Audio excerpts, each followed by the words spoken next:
recurrentes conferencias paralelas que tenemos de los cursos de la Universidad Rovira i Virgili de budismo, que están promocionadas por la Fundación también Dharma Gaya, que preside Daniel Millet, al cual saludamos y le damos las gracias por hacer posible todos estos eventos junto con la Universidad Rovira i Virgili.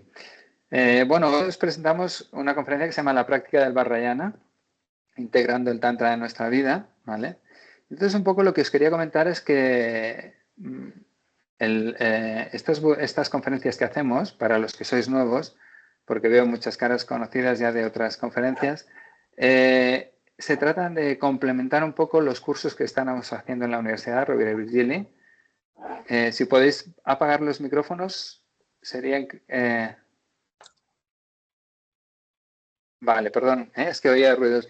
Simplemente deciros pues esto, que complementa...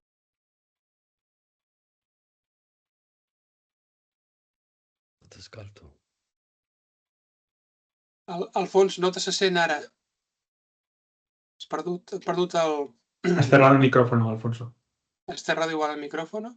El micrófon. pues no sé. Ahora sí. Perdona, se habrá cerrado de verdad. Bueno, simplemente os estaba diciendo que estas conferencias son conferencias paralelas que intentan complementar los cursos que se están dando en la Universidad Rovira i Virgili. En este caso estamos dando el curso sobre Vajrayana. Y lo que pretendemos aquí es dar un enfoque diferente o complementario al académico, ¿no? Los que estáis estudiando el curso en la universidad estáis recibiendo un enfoque más académico de lo que es el budismo. Los que estáis integrándoos como invitados aquí en esta conferencia, bueno, vais a presenciar la conferencia de una persona que viene, digamos, desde el enfoque de la práctica, ¿vale?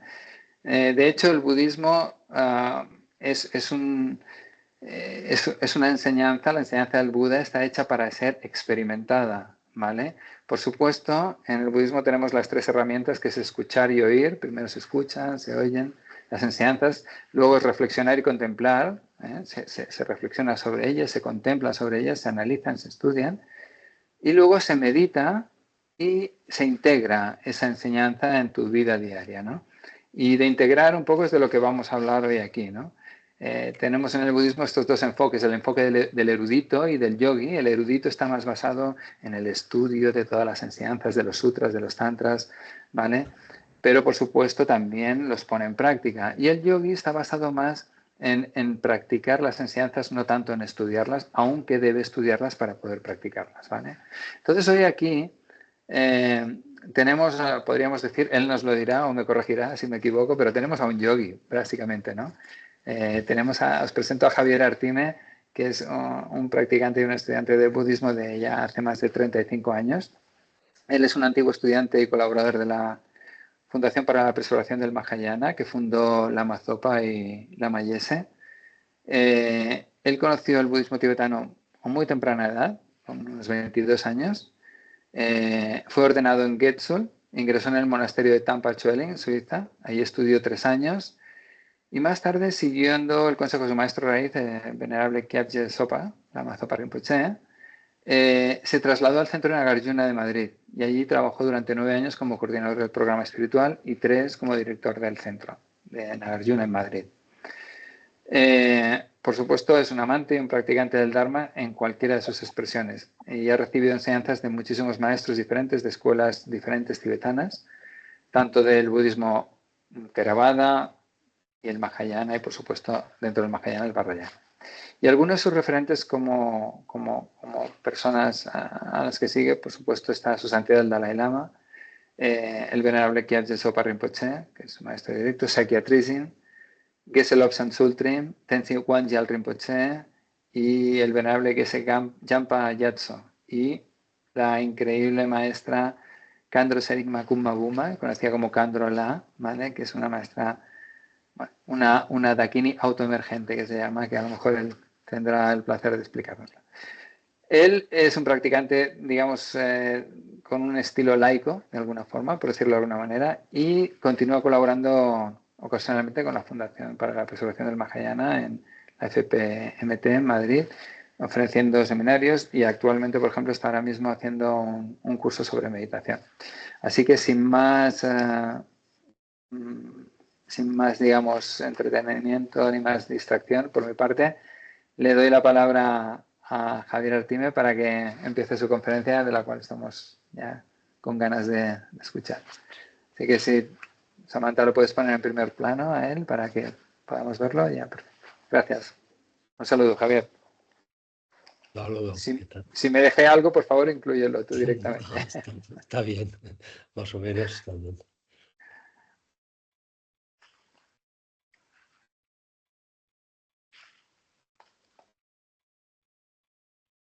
Bueno, pues lo primero es daros las gracias a vosotros por invitarme a poder compartir la enseñanza del Dharma, especialmente a la Universidad Rovira i Virgili, por supuesto, y a la Fundación Dharma Gaya, Alfonso, Jaime y demás. Y daros las gracias por este espacio que vamos a compartir juntos y juntas para, de alguna manera, poder comprender cómo vive un practicante de Dharma o de la enseñanza del Buda, y particularmente cómo integra el Tantra en su día a día, en su vida diaria, ¿no? Entonces, soy consciente de que hay muchas personas aquí que ya estáis, digamos, muy preparadas intelectualmente acerca de las enseñanzas del Vajrayana. Incluso sé que hay personas que sois meditadores, algunos os conozco, ¿no? Porque he visto que algunos os conozco, y, y sé que también hay gente que no practica el Tantra, tampoco lo ha estudiado, y a lo mejor conoce un poquito el budismo, pero tampoco en profundidad. Entonces yo voy a hacer, digamos, una exposición de dónde proviene el Tantra tibetano, y cómo se practica más o menos en la vida diaria, ¿no? No se puede explicar, digamos, las partes más esotéricas de esta enseñanza porque son secretas y deben transmitirse verdaderamente de maestros, no de estudiantes como yo. Y, y entonces, bueno, pues yo trataré de compartir hasta donde puedo, ¿no? Que es útil para mí, con la intención de que sea útil también para vosotras y para vosotros. Vamos a comenzar, si queréis, simplemente relajándonos un poquito, asentándonos en el cuerpo, notando la presencia de estar aquí y ahora, juntos, juntas, a pesar de la distancia.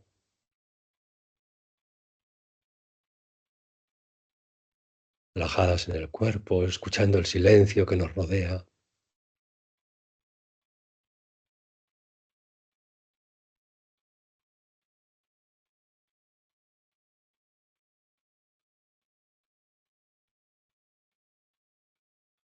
Notando cómo estamos, si estamos cansados, si estamos con energía, si estamos nerviosos, si estamos expectantes. Tomando conciencia del aquí y el ahora, en este momento y en este lugar, y regocijándonos de poder compartir las enseñanzas del Tantra, que hasta hace muy pocos años eran inaccesibles para Occidente.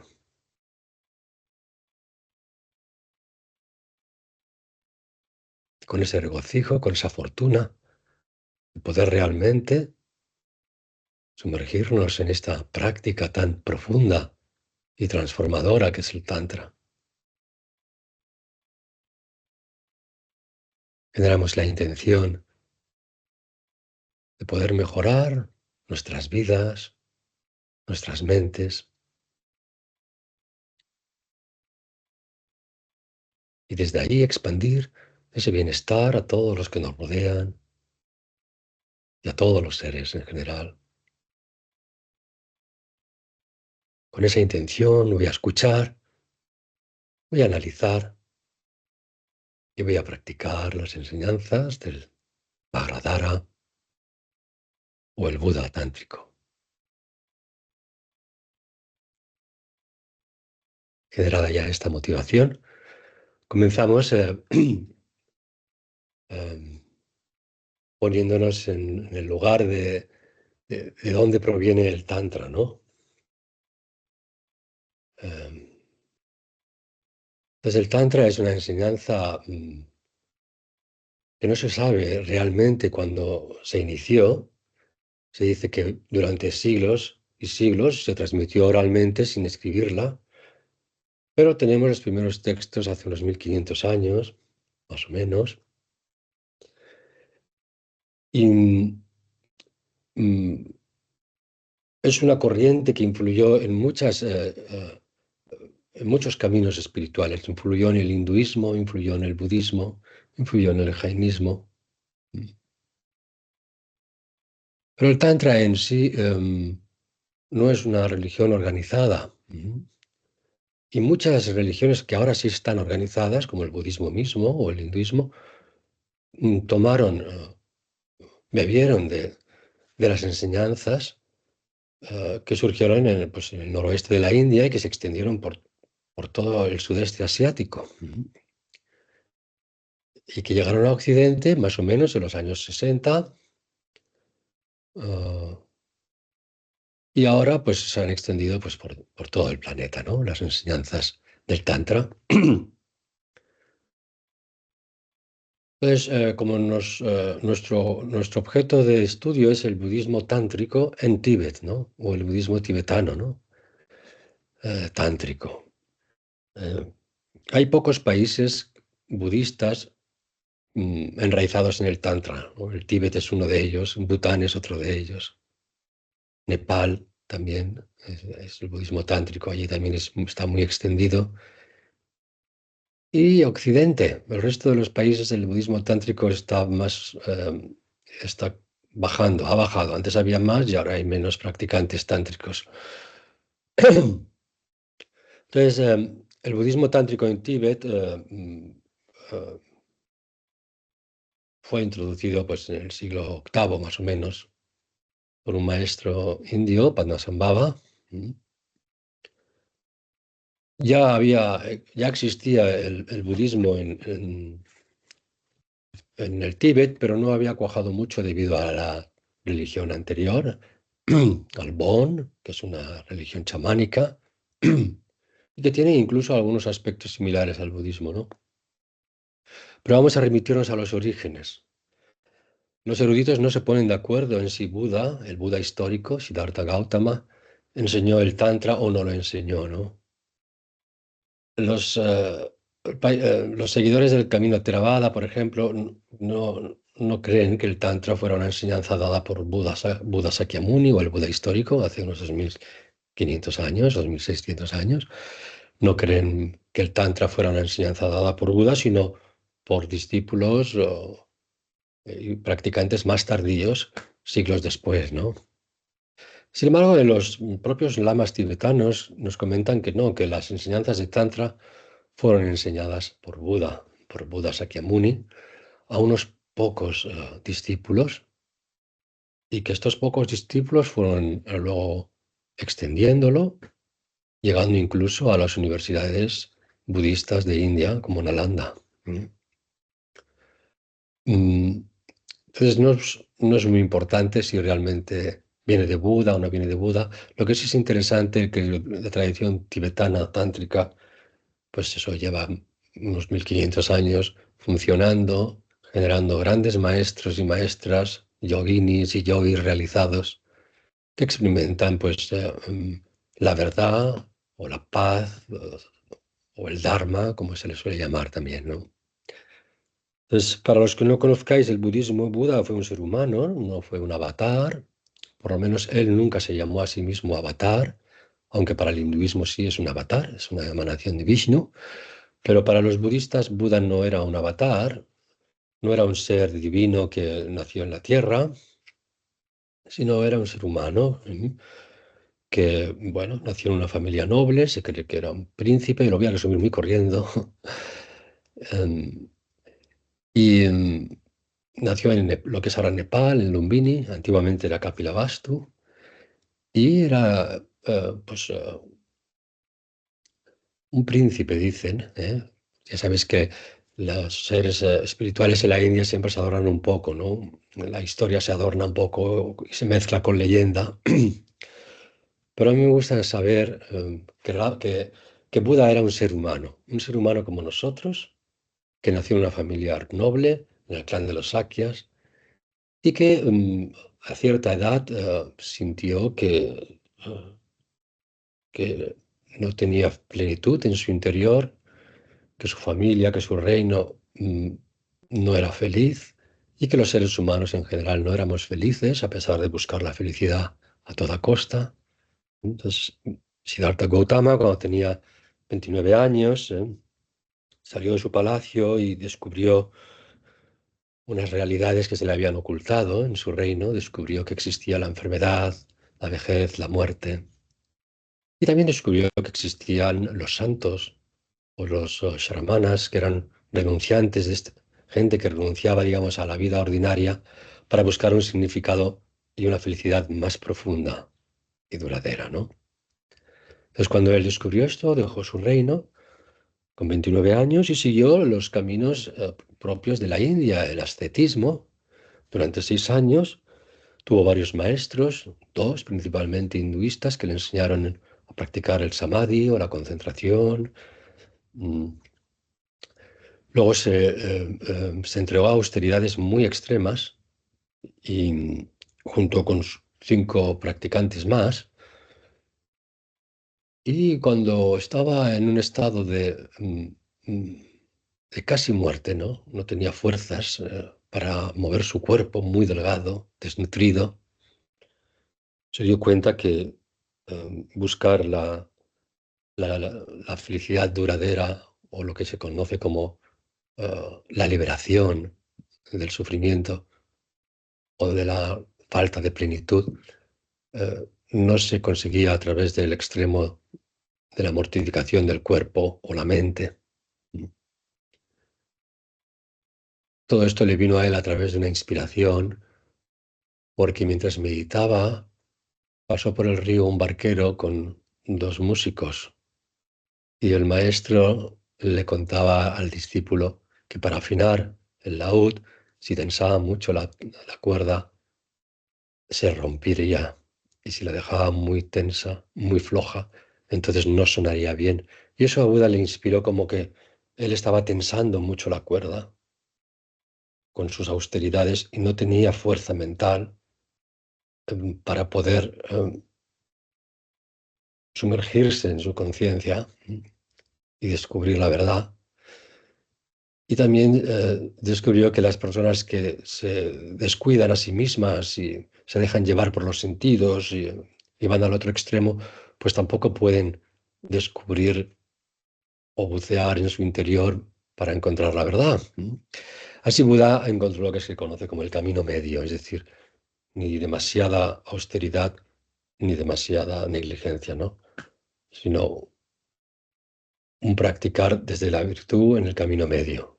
Entonces decidió comer, recuperó fuerzas al comer y se sentó en el árbol Bodhi, que se llama, y allí durante 40 días meditó y meditó y meditó hasta que tuvo un insight, como se dice ahora, o una visión interna profunda sobre la realidad de uno mismo y de la existencia.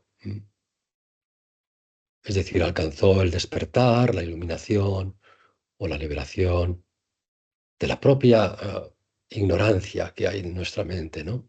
De los propios velos que hay en nuestra mente. Y a partir de ahí, Buda, durante 45 años, falleció a los 80, fue dando enseñanzas por toda la India, especialmente por el norte. Y durante esas enseñanzas dio muchos tipos de consejos a muchas personas, ¿no? Él no pretendía fundar una religión organizada, ni mucho menos. Ahora sí lo es, pero en aquella época no lo era. Tampoco nos dejó nada escrito. Y Buda simplemente explicaba a los discípulos un tipo de enseñanza para liberar su mente de sus propias ataduras, dependiendo de las capacidades de cada persona, ¿no? De la inteligencia, del amor, del carácter.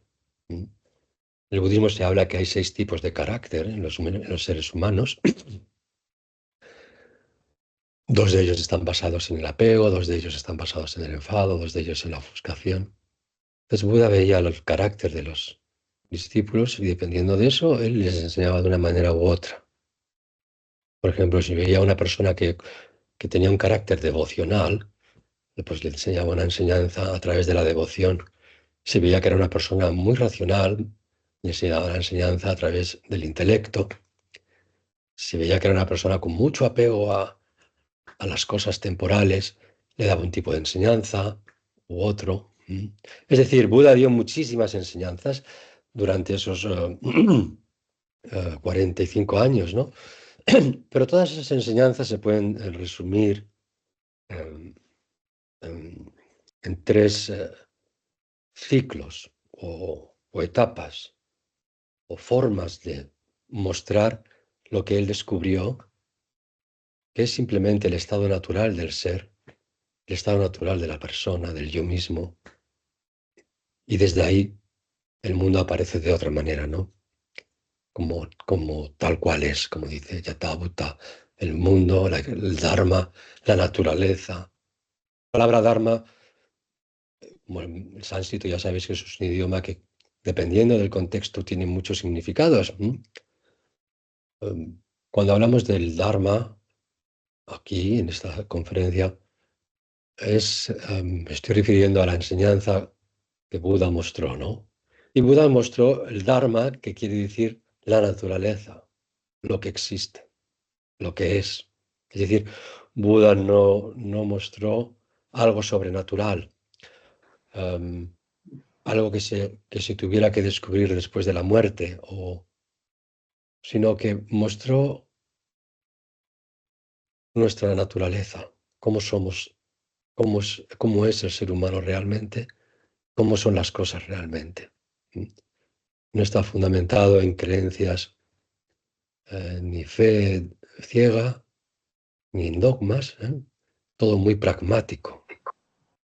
Esto es una de las cosas que atrae que nos atrae, ¿no?, a los occidentales hacia el budismo, porque es muy pragmático, ¿no? Buda estaba en contra, pues eso, de las castas en aquel tiempo, del machismo de aquel tiempo. Enseñó a las mujeres también el camino, que en aquella época la sabiduría estaba reservada a los hombres. Hubo muchas grandes yoginis, Getsulmas, en fin, Gelongmas, grandes monjas realizadas, arhats, que iban con Buda viajando. Buda fue un poco un revolucionario espiritual y durante esos años dio 3 clases de enseñanza. Las primeras las dio pocas semanas después de iluminarse en Sarnath, en el norte de la India, cerca de Benares, en lo que se conoce como el Parque de los Ciervos. Allí Buda enseñó el Dharma en base a las 4 nobles verdades, que se llama. Mostró, digamos, el Dharma de una forma muy cercana, fácil de comprender, desde lo que se conoce como la verdad convencional, en la que todos estamos inmersos. Desde ahí explicó las 4 nobles verdades, que ya habréis oído hablar, pero si no las cito corriendo. La primera es la noble verdad del sufrimiento, que se llama. La segunda, la noble verdad de la causa del sufrimiento. La tercera, la noble verdad de la cesación del sufrimiento. Y la cuarta, el camino para alcanzar la cesación del sufrimiento. Entonces se les llaman nobles verdades porque aquel que las comprende y las vive, y las entiende, y las experimenta directamente, se convierte en una persona noble. ¿Qué quiere decir una persona noble? Una persona liberada, una persona libre de las ataduras del ego, libre de las creencias, libre de las ideas. Buda insistía mucho en que hay que ir más allá de las ideas. Por eso os decía que él no enseñaba ideas, enseñaba lo que es la realidad. Entonces, la primera noble verdad del sufrimiento se refiere a que dukkha, que se dice en Pali, dukkha. Dukkha se ha traducido por sufrimiento, pero es mucho más, ¿no? Dukkha se refiere a que el ser humano no se siente pleno de forma permanente. Dukkha es la falta de plenitud, la falta de plenitud. A veces esa falta de plenitud es muy evidente porque tenemos lo que se llama, pues eso, los 8 sufrimientos de la vida, como pues las enfermedades, el dolor o emocional, eh, la incertidumbre, la soledad no escogida. Hay muchos tipos de sufrimiento o dolor que no nos permiten estar plenos, ¿no? Que son obvios. La enfermedad, la vejez, la muerte, el separarse de los seres queridos, el no encontrar las cosas que uno quiere a pesar de buscarlas. Todo eso es lo que es el sufrimiento evidente que todos tenemos. Cuando estamos bajo esas experiencias no nos sentimos bien, ¿no? No nos sentimos plenos. Ese es el sufrimiento obvio que se llama, o el dukkha obvio, o el sufrimiento, sí, del sufrimiento, ¿no?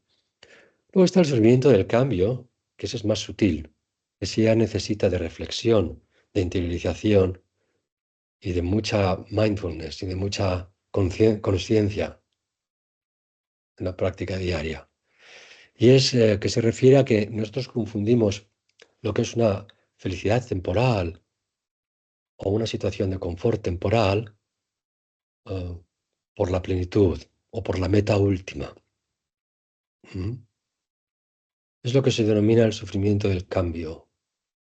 Y se refiere a que, por ejemplo, si uno tiene sed, mucha sed, pues anhela el agua, ay, anhela el agua, tengo ganas de beber, necesito agua. Entonces está como pasándolo mal, ¿no? Está en el sufrimiento obvio, ¿verdad? Entonces llega a casa, coge la botella de agua, se bebe un vaso, y siente felicidad, ¿no? Siente felicidad. Y se bebe otro vaso y dice, ay, qué bien. Pero luego si se pone otro tercero ya es como, bueno, ya no más, porque ya se convierte en infelicidad otra vez. Entonces, el pasar de un estado de sufrimiento a uno mejor se confunde por felicidad.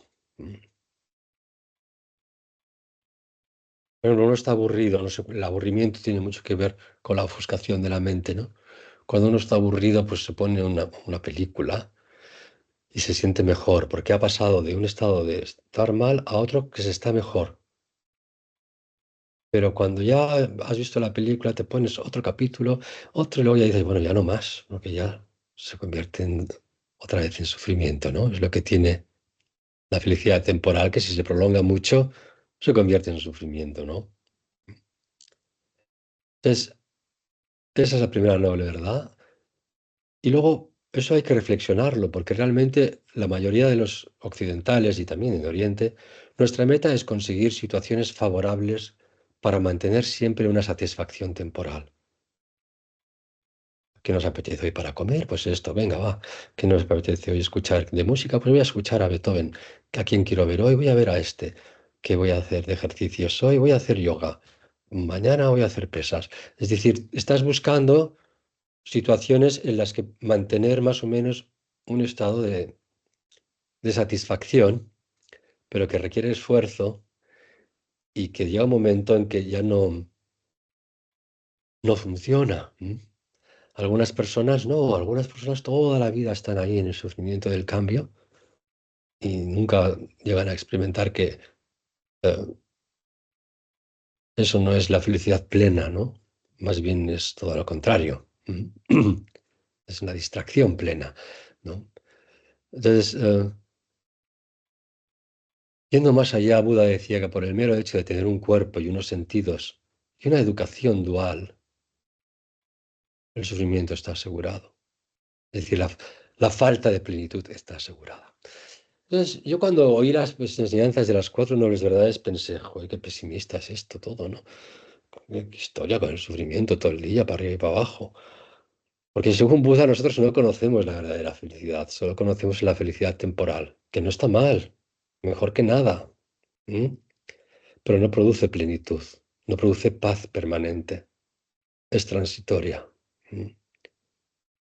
Entonces, él se dio cuenta que el sufrimiento tenía una causa, que es la segunda noble verdad, que genera, para resumir, la causa siempre es el anhelo, el deseo de querer obtener sensaciones agradables, el deseo de querer liberarte de las experiencias y sensaciones desagradables y el aburrimiento o el deseo de querer conocer, de saber más, la falta de satisfacción en general, ¿no? Si de los tres venenos de la mente, y que esos tres venenos están impulsados por una mente dualista, sujeto-objeto. Entonces, la causa del raíz del sufrimiento es la ignorancia de percibir que el yo y los demás y el mundo está formado por personas y objetos autónomos, independientes, separados y que tienen además características propias, ¿no? Pero bueno, esto vamos a dejarlo un poquito aparcado. Es decir, por ejemplo, si yo veo una manzana en un árbol, yo puedo sentir satisfacción y decir, ay, mira qué bonita, qué manzana tan rica. Y la cojo y me la como, ¿no? ¿Mm? Pero si a ti no te gustan las manzanas o eres alérgico, dices, uy, un manzano, qué horror, no me voy a acercar mucho, no sea que me dé alergia. Para esa persona, la manzana es algo que le produce malestar, entonces no va por ella, ¿no?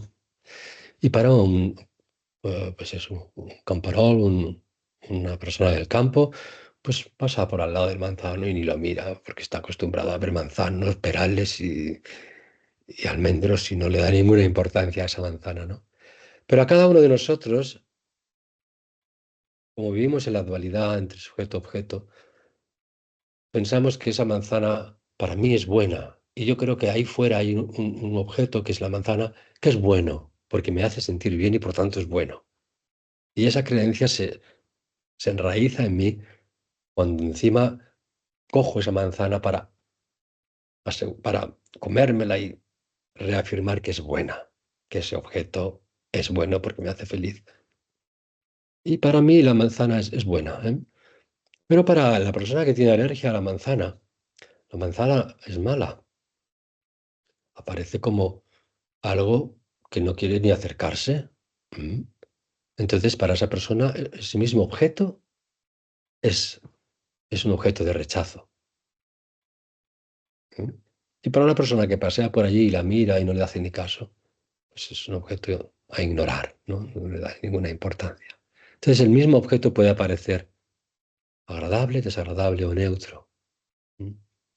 Agradable si te produce sensaciones agradables, desagradables te produce sensaciones desagradables y neutro si no te produce ningún tipo de sensación especial. Entonces, la causa del sufrimiento es esa dualidad y esa creencia en que yo y la manzana somos fenómenos separados y que la manzana tiene una existencia propia, inherente en sí misma y unas características de ser buena. Eso es ofuscación. ¿Mm? Eso se considera la causa del sufrimiento. El percibir el mundo de forma dual y con características propias ahí fuera. ¿Mm? O experimentarte a ti mismo separado de todo lo demás y siendo de una manera permanentemente bueno o malo, etcétera, etcétera, ¿no? Entonces, si uno abandona el apego, si uno abandona la visión dual y percibe la manzana tal cual es decir, la manzana por sí misma no es ni buena, ni mala, ni neutra, ¿m? Y percibe la manzana tal cual entonces se liberará de la ansia de querer manzanas para comer, o se liberará del ansia de rechazar las manzanas y alejarlas de su vida, o se liberará del ignorarlas. ¿M? Es decir, existe la cesación del sufrimiento. A través de desarrollar sabiduría. Y luego el camino, la cuarta noble verdad, sería el sendero octuple, que se llama, o la práctica de la virtud, la concentración o serenidad y la visión intuitiva o cabal. Shila, Samadhi, Pañña, los 3 adiestramientos superiores que todo practicante de Dharma y de Tantra incluso tiene que hacer. Tiene que practicar la virtud,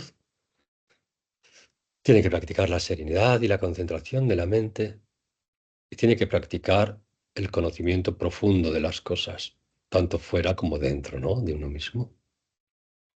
Entonces, practicando esos 3 adiestramientos superiores, se alcanza la visión de la realidad tal cual es y por lo tanto todo el sufrimiento se desvanece.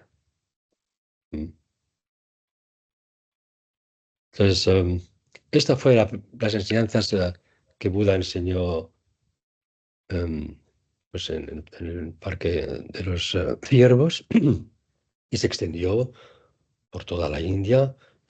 Fue la más extendida en principio, la enseñanza Theravada. Viajó a otros países, etcétera, etcétera. Y se fundamenta en eso, en las enseñanzas de los Tripitakas o las enseñanzas de los discursos de Buda, de la psicología budista, ¿no?, que se llama el Abhidharma, y el Vinaya Pitaka, o la forma de la conducta ética a seguir, ¿no?, para poder experimentar la verdad. Porque, por ejemplo, Shila, la virtud, se ha traducido como moralidad, pero no es moralidad, es virtud, que es distinto. Entonces, Shila se refiere a llevar una forma de vida que no dañe tu cuerpo, mente, ni el de los demás. Porque si tu mente no está en paz con sus acciones, mi maestro decía que la virtud la definía como, una persona virtuosa la definía como aquel que vive contento con sus acciones, feliz en sus acciones. Sus acciones de cuerpo, palabra y mente, ¿no? Esa es la primera práctica que tiene que hacer un tantrika. Vivir en la virtud, es decir, no dañarse, no dañarse a sí mismo ni dañar a los demás, básicamente. Porque si tú vives con una mente negativa, en conflicto, no vas a poder tener serenidad, no vas a poder tener el segundo adiestramiento. Si tú, por ejemplo, bebes mucho alcohol, tomas drogas, envenenas tu mente, no vas a poder meditar y concentrar tu mente en un punto para poder penetrar en la realidad. Vas a estar en la superficie de la mente nada más. Entonces, Shila es muy importante, ¿no? El decidir no dañarte con hábitos insanos ni dañar a otros.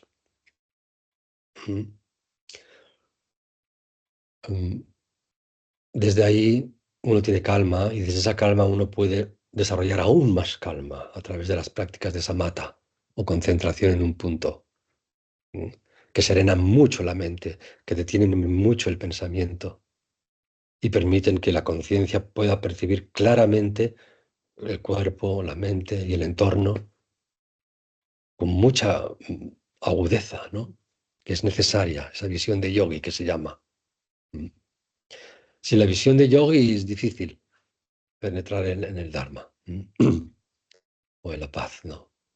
Entonces, con esa mente virtuosa se genera calma, paz interior. Con esa calma y paz interior uno investiga la realidad. Investiga estas 4 nobles verdades en el propio cuerpo-mente. No se va ahí afuera a investigar. El sufrimiento, la causa del sufrimiento, la cesación del sufrimiento y el camino se hacen en el cuerpo-mente. Y solo las puedes hacer tú.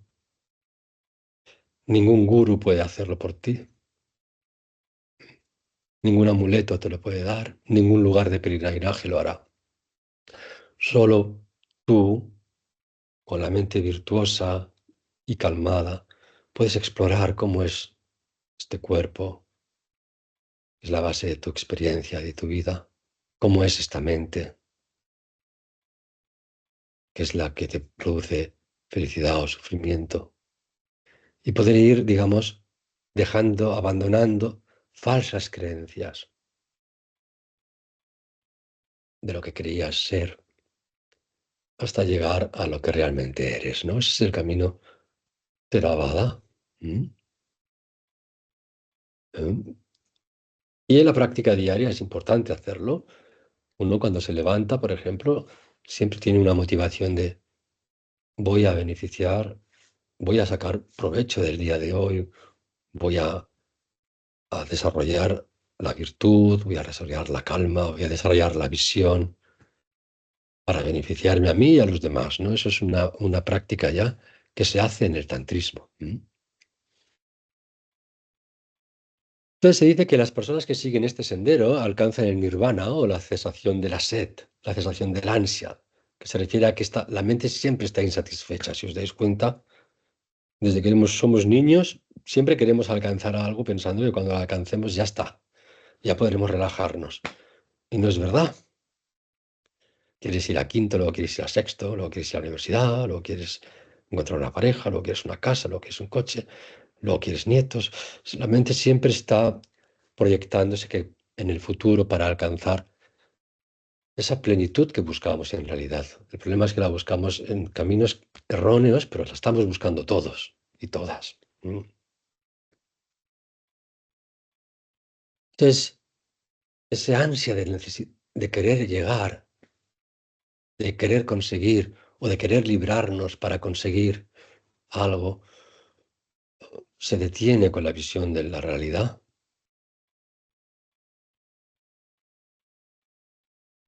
Y entonces aparece la naturaleza tal cual es. Y la verdad es que todo es un campo de energía indiferenciada. No hay fenómenos independientes, autónomos, permanentes.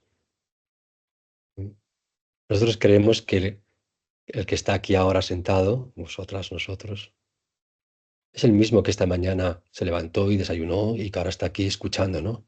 Es la misma persona. Eso aparece de forma natural, ¿no? Que somos que nuestro yo, sí, nuestra persona es la misma, ¿no? Ahora está haciendo otras cosas, pero seguirá siendo la misma cuando acabe esta charla. ¿Mm? Tendrá a lo mejor más o menos conocimiento, pero será la misma persona. Sin embargo, si analizamos este cuerpo, que es la base de nuestra existencia, veremos que está formado por los 5 elementos, los 4 elementos, tierra, fuego, aire, agua y espacio, sería el quinto, y que esos elementos están en constante cambio, ¿no? Que no hay ni una sola partícula en nuestro cuerpo que sea la misma en un segundo. Es decir, que nuestro cuerpo es impermanente, es transitorio y está cambiando momento a momento, momento a momento, momento a momento. Por lo tanto, no puede haber nada en esta estructura psicofísica que perdure como una entidad, un yo.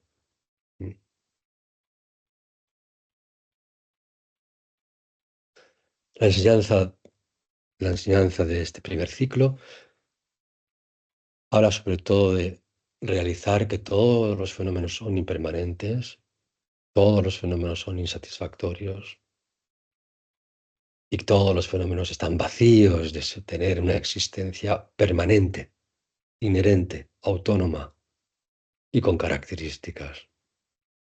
Entonces, si tú analizas, no eres el mismo que hace un segundo siquiera.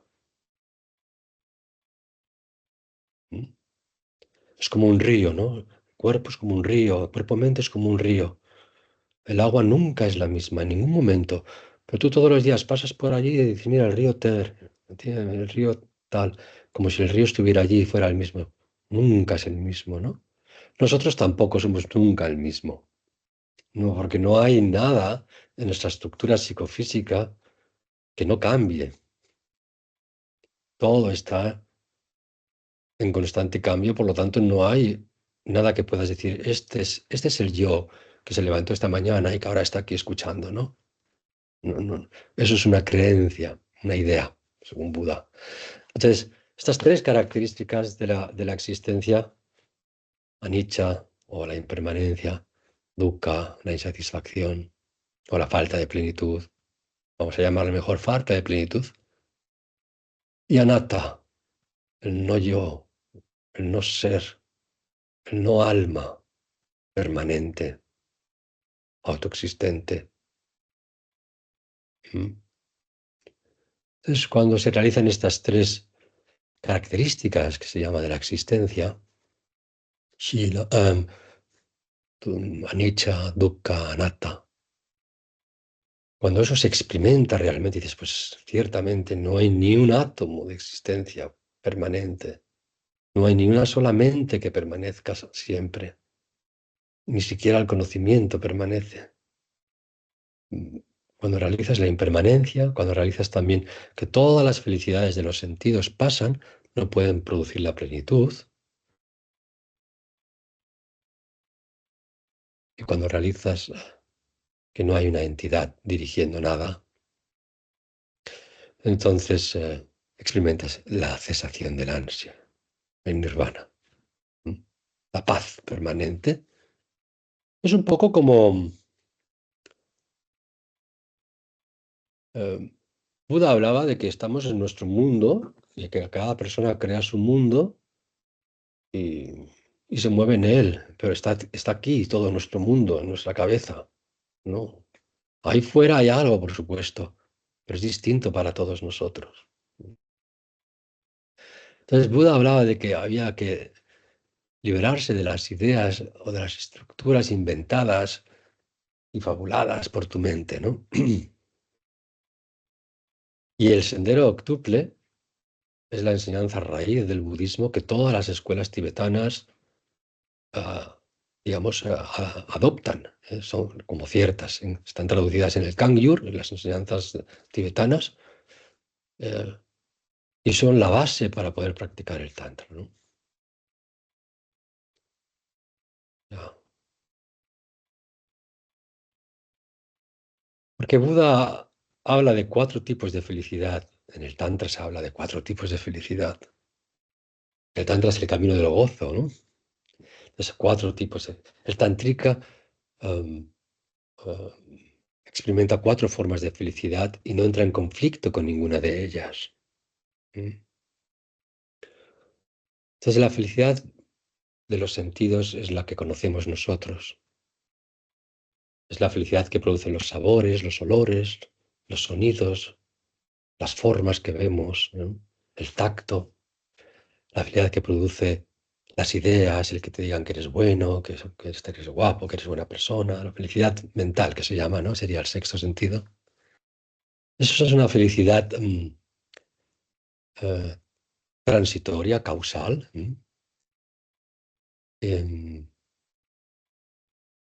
pero tiene el defecto de que no puede prolongarse mucho, porque entonces se convierte en infelicidad. ¿Eh?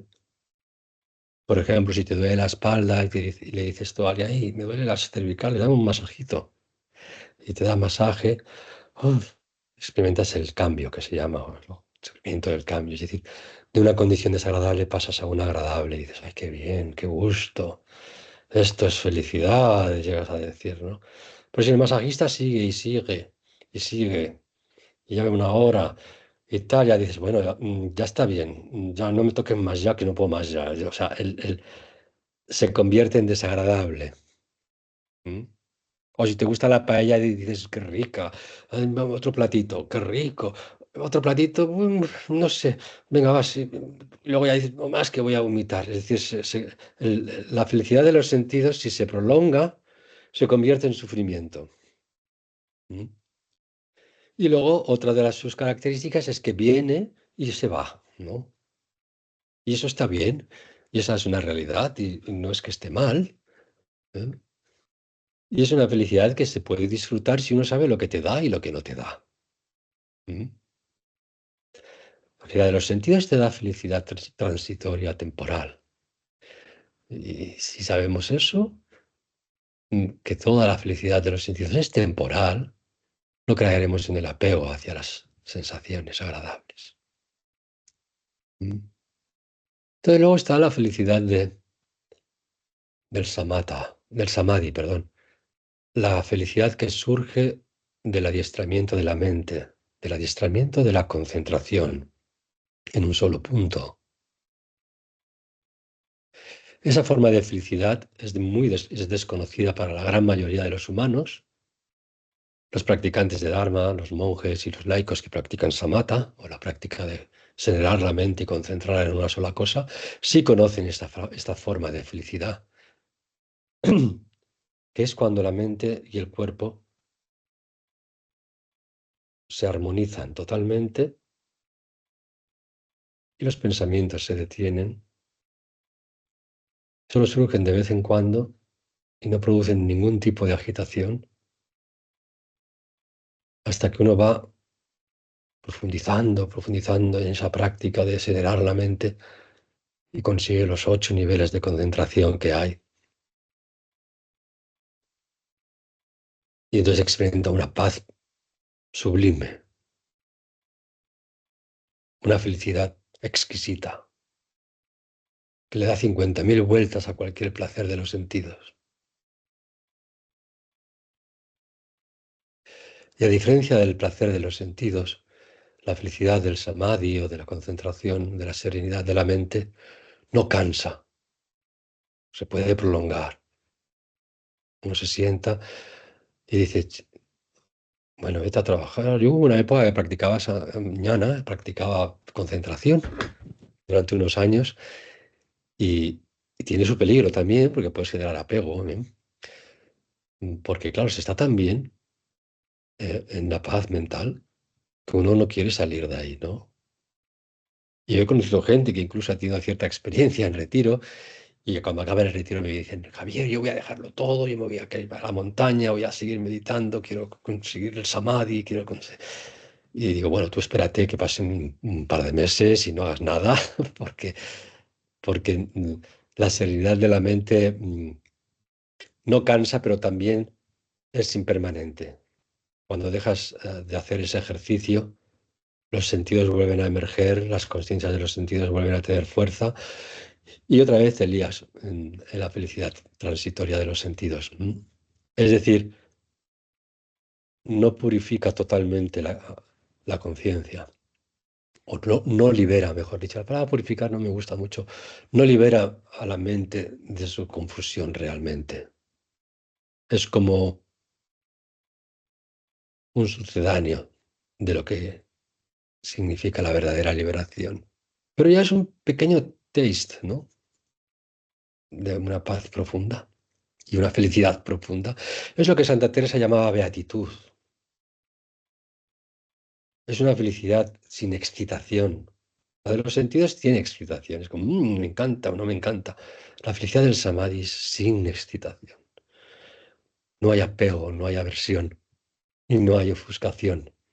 Entonces la mente experimenta algo muy, muy, muy, muy agradable, ¿no? Pero el yogi puede generar apego y querer estar todo el día meditando, hasta que también eso se convertirá en el sufrimiento del cambio.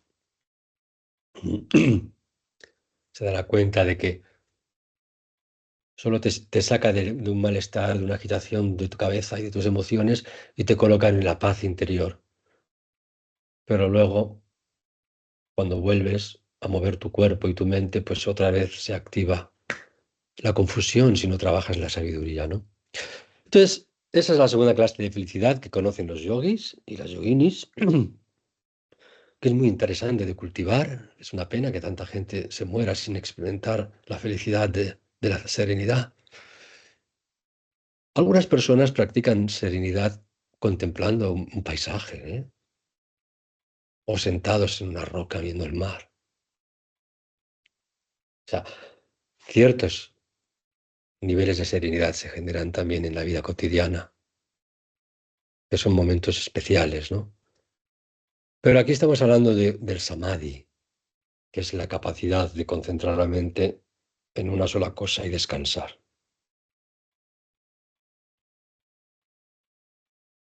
¿Eh?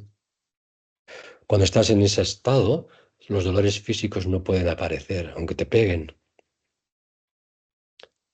No aparecen. Recuerdo una historia de un maestro que lo contó, en el monasterio.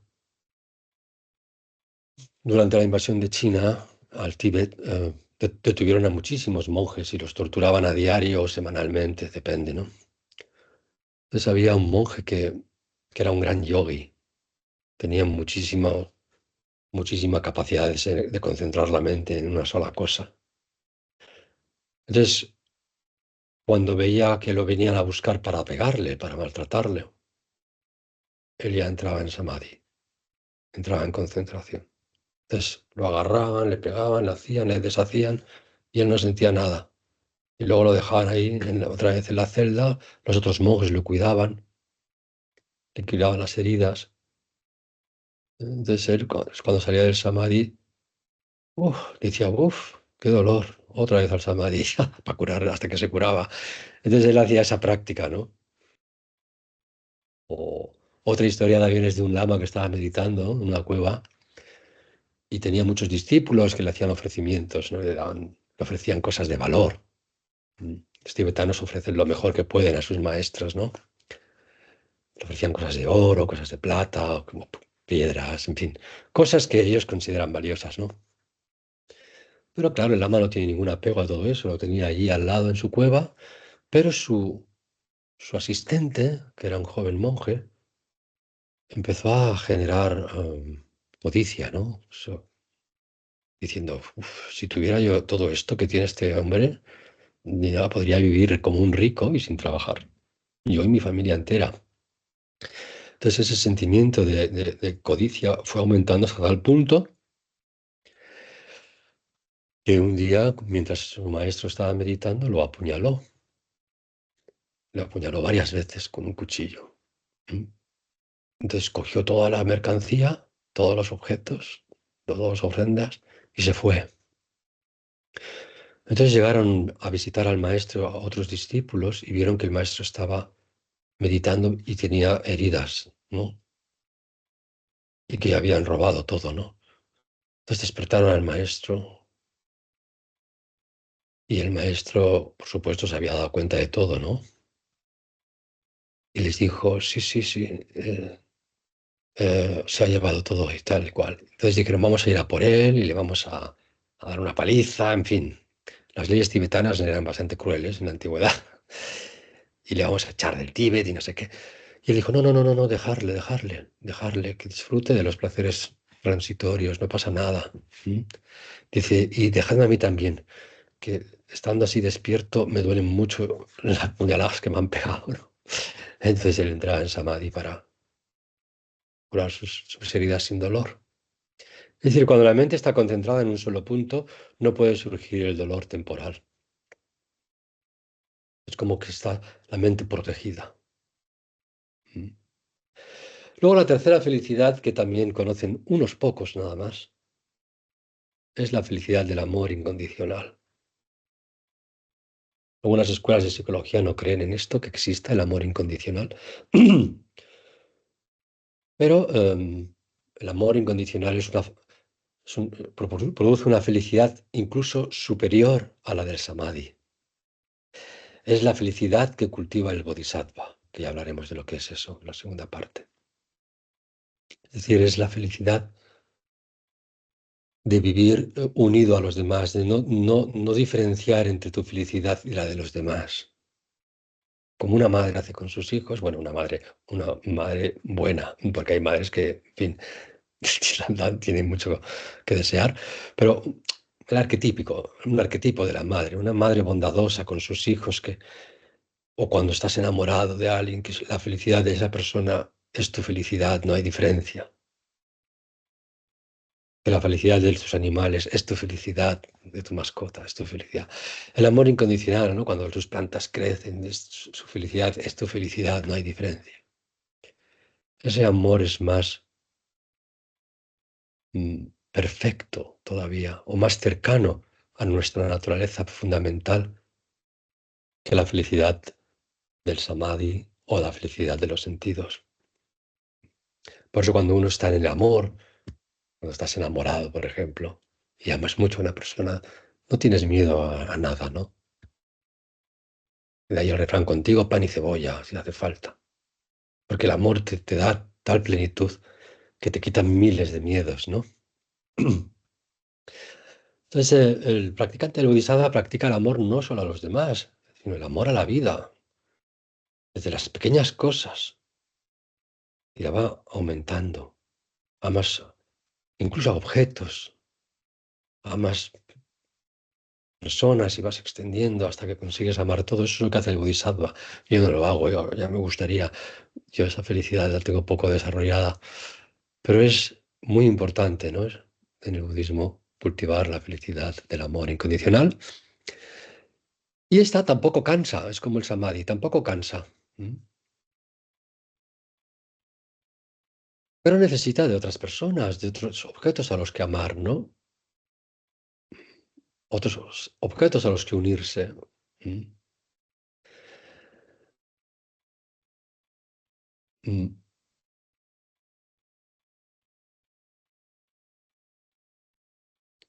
Y luego está la cuarta clase de felicidad, que es la felicidad de experimentar la verdad, de experimentar la verdad, la paz o el ser, lo que aquí diríamos el alma, ¿no? Lo que los budistas llaman la naturaleza última de tu mente. Cuando uno experimenta la naturaleza última de nuestra mente, del yo mismo, la felicidad que experimenta el yogi o la yogini es permanente, es la única que es permanente. Y desde esa felicidad permanente, las otras formas de felicidad se emanan de forma natural. Por eso la persona que ha alcanzado la liberación emana amor hacia todos los seres por igual, disfruta de todas las cosas, no tiene problemas para disfrutar de nada, está liberado. Y esa es la cuarta clase de felicidad, la felicidad de vivir la verdad. No solamente la última experiencia, sino cuando vas comprendiendo el camino del Dharma, va aumentando esta clase de felicidad también. No solo es la felicidad de descubrir la naturaleza última de la mente, sino también la felicidad de ir descubriendo lo que hacías mal e ir abandonándolo, e ir cultivando y regocijándote en lo que te hace bien a ti y a los demás, ¿no? La felicidad de descubrir la verdad. Esas son un poco las cuatro clases de felicidades. Luego Buda dio otras enseñanzas. En Rajgir, en el Pico del Buitre, enseñó principalmente la Prajnaparamita, las enseñanzas sobre la vacuidad o la suññata, que se llama. Y lo que es la bodhicitta o la aspiración de querer alcanzar el despertar no solo por ti mismo, en realidad no para ti mismo solo, sino para poder liberar a todos los seres. Es un poco como cuando uno comprende que tú puedes estar bien económicamente, pero tú nunca podrás ser feliz estando bien económicamente mientras haya gente sufriendo de hambre, ¿no? Y de pobreza. ¿Sí o no? Uno no puede disfrutar la felicidad si otros están sufriendo, ¿no? Entonces el Bodhisattva es el que cultiva la mente de aspiración a la iluminación de todos los seres. No se centra solo en su propia autoliberación, como hace el camino Theravada, sino de todos los seres, camino Mahayana, el gran camino. Es decir, uno medita en Shila, Samadhi, Pañña, pero para que todos los seres experimenten eso. Su meta no es la autoliberación, es la liberación de todos los seres. Por lo tanto, no tiene tanta prisa. Sabe que renuncia a lo que se llama el nirvana. El bodhisattva, que tiene esa aspiración, fundamentado en las enseñanzas de la Prajnaparamita, que se convierte en un practicante Mahayana, el gran vehículo, mientras que en el practicante Hinayana o del pequeño vehículo es el otro, es el que practica las 4 nobles verdades nada más, y la aspiración de autoliberarse uno mismo, ¿no? Entonces el bodhisattva se olvida, o sea, no se centra solo en su propia felicidad, sabe que debe liberar su mente, pero su objetivo es: libero mi mente porque si no, no puedo liberar la mente de los demás tampoco. Hace 2 trabajos: autoliberarse y liberar a los demás simultáneamente. Y no dejará su camino, hace el voto del bodhisattva, hasta que todos los seres alcancen el despertar, ¿no? Ese segundo ciclo de enseñanzas es lo que se conocen como las enseñanzas Mahayana.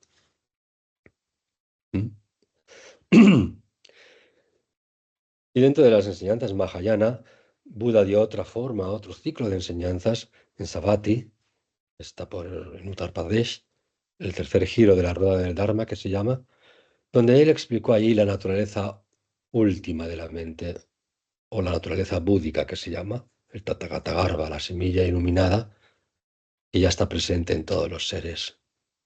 Y esa es una enseñanza que nos introduce al Tantra. Solo para practicantes Mahayana, bodhisattvas, y nos introduce al Tantra, las enseñanzas de la naturaleza búdica, que el Buda enseñó principalmente para los laicos. Paradójicamente, ahora el Tantra tibetano está en los monasterios, pero el Tantra Buda lo enseñó a un noble, a un rey, que no podía dejar su reino y convertirse en un renunciante, en un monje, porque tenía muchos deberes que hacer, ¿no?, con su pueblo. Entonces Buda dijo: no tienes que renunciar al mundo para alcanzar el nirvana. Y dio la primera iniciación tántrica, emanándose como Vajradhara, el Buda tántrico.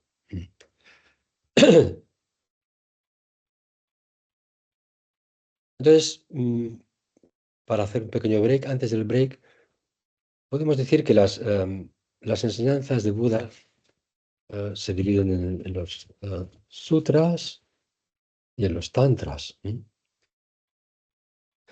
Los sutras los siguen las escuelas hinayanas, mahayanas y tantrayanas, mientras que los tantras solamente lo siguen algunas escuelas mahayana, y son esas escrituras que revelan otra forma, otro camino, basado en lo anterior, pero otro camino, un extra, para poder alcanzar la liberación sin necesidad de renunciar al mundo.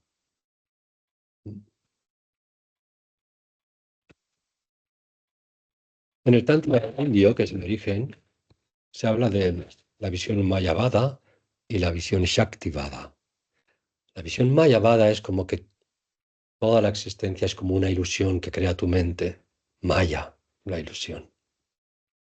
Entonces el practicante Mayavada renuncia a la ilusión, renuncia al mundo, lo abandona, se hace monje, deja todo, se convierte en un mendigo, como hizo Buda, ¿no?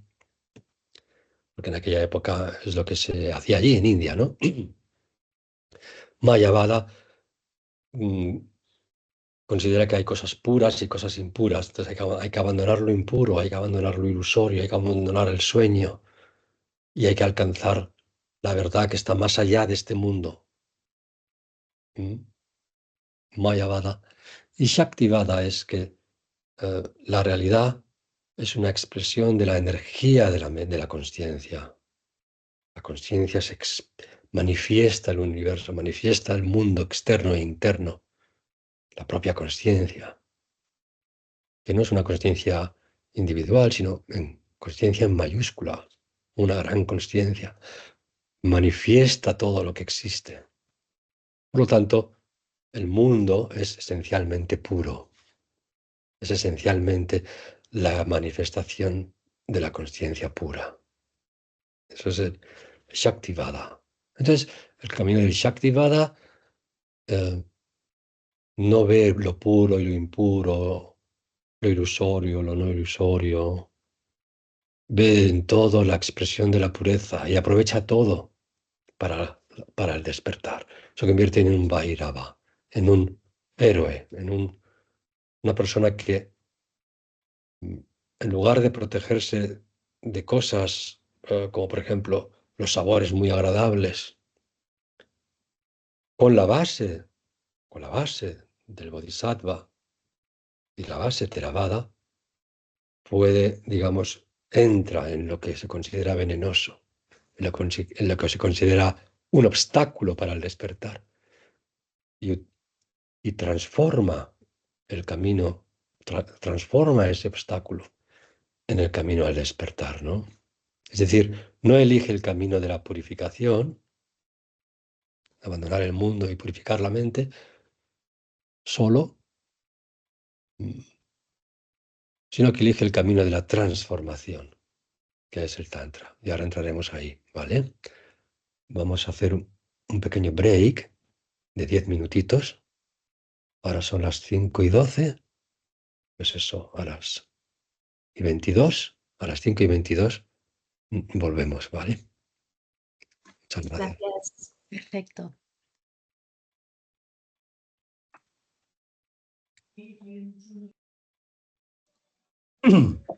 Gracias.